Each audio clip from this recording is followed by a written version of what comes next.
अंतिम दर्शन। दिसंबर का महीना था।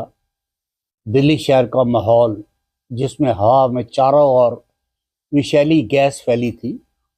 मुंह ढक के सारा मंजर चुपचाप देख और सुन रहा था। यह कोई कुछ नहीं रहा था, बस एक दूसरे को शांत नजरों से देखे जा रहा था। नगर पालिका की मुर्दा गाड़ी शर्मा जी के दरवाजे पर आकर रुकी। किसी ने शर्मा जी की पत्नी के मरने की खबर नगर पालिका को कर रखी थी। शायद वही उनका अंतिम संस्कार करना चाह रहे थे, परंतु शर्मा जी थे कि मान ही नहीं रहे थे और ना ही स्ट्रेचर बॉय को अंदर कमरे में जाने दे रहे थे जहां उनकी पत्नी का पार्थिव शरीर पड़ा था। तभी वैन का ड्राइवर बोला, अंकल, शायद अब कोई नहीं आने वाला, आंटी को ले जाने दीजिए। हम भी ज़्यादा देर तक नहीं रुक सकते। वैसे भी आज हमको बहुत काम है, काम का लोड भी बहुत ज़्यादा है। वो बार बार अपनी घड़ी देख रहा था। तभी शर्मा जी बोले, नहीं नहीं, जरा रुको भाई, वो आता ही होगा। शर्मा जी बाहर की तरफ इशारा करते बोलते हैं, अरे विदेश से आ रहा है ना मेरा बेटा, आने में थोड़ा समय तो लगेगा ही। उसके रूखे व्यवहार के बावजूद शर्मा जी विनम्रता पूर्वक स्ट्रेचर बॉय से बार बार विनती कर रहे थे, थोड़ी देर और रुक जाओ, साथ में बेटी और बच्चे भी हैं उसके, कम से कम उन्हें अपनी माँ के अंतिम दर्शन तो कर लेने दो, आखिर तुम भी तो किसी के बेटे हो। यह कहकर वो व्याकुल नजरों से दरवाजे की ओर देखने लगे।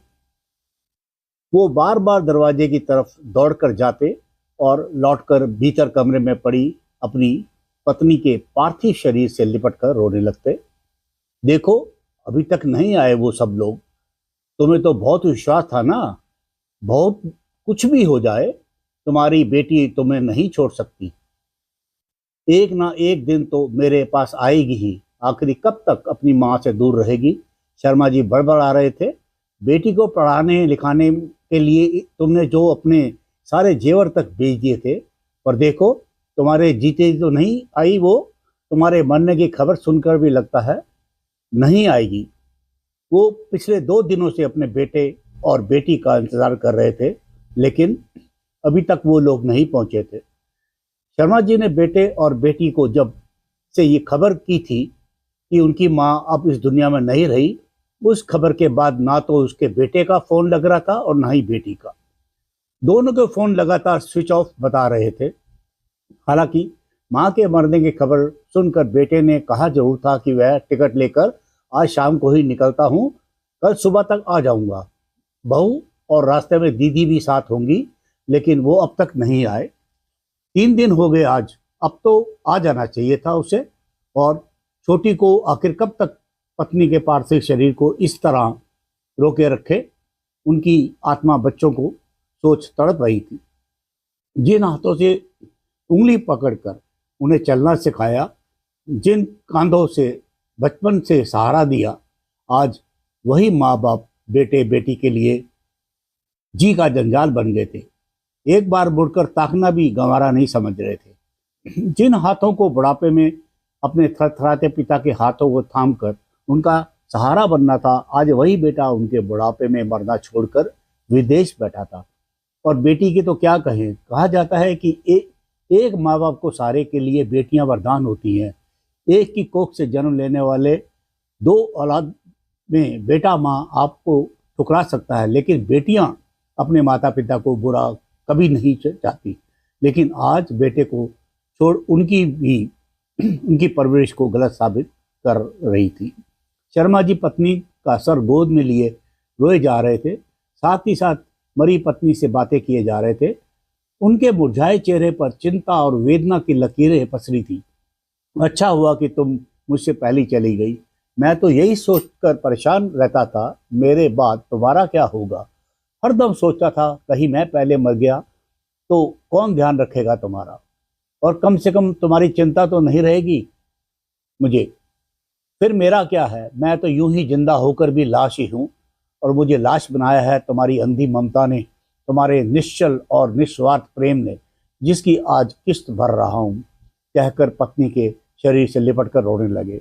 तभी स्ट्रेचर बॉय की आवाज़ ने उनका ध्यान भंग किया। स्ट्रेचर बॉय लगभग खिसियाहट भरे लहजे में कहने लगा, अंकल अब ले जाने दीजिए, कोई नहीं आएगा तुम्हारा, मुझको ही अपना बेटा समझ लो और आंटी को ले जाने दो। शर्मा जी ने भी मानो नेत्य से हार मान ली हो जैसे। उनके नाना करते भी स्ट्रेचर बॉय कमरे के अंदर घुस गया, लेकिन अगले ही पल आश्चर्य से उसके कदम पीछे हो गए। बिस्तर पर एक नहीं 2 मृत शरीर पड़े थे। एक की नज़रें खिड़की से किसी को ताक रही थी और दूसरे की नज़रें उसको तक रही थी। एक लाश शर्मा जी की थी और दूसरी उनकी खुद की। ये देखकर स्ट्रेचर बॉय की नज़रें शर्मा जी को ढूंढ रही थी, लेकिन वो कहीं नहीं थे।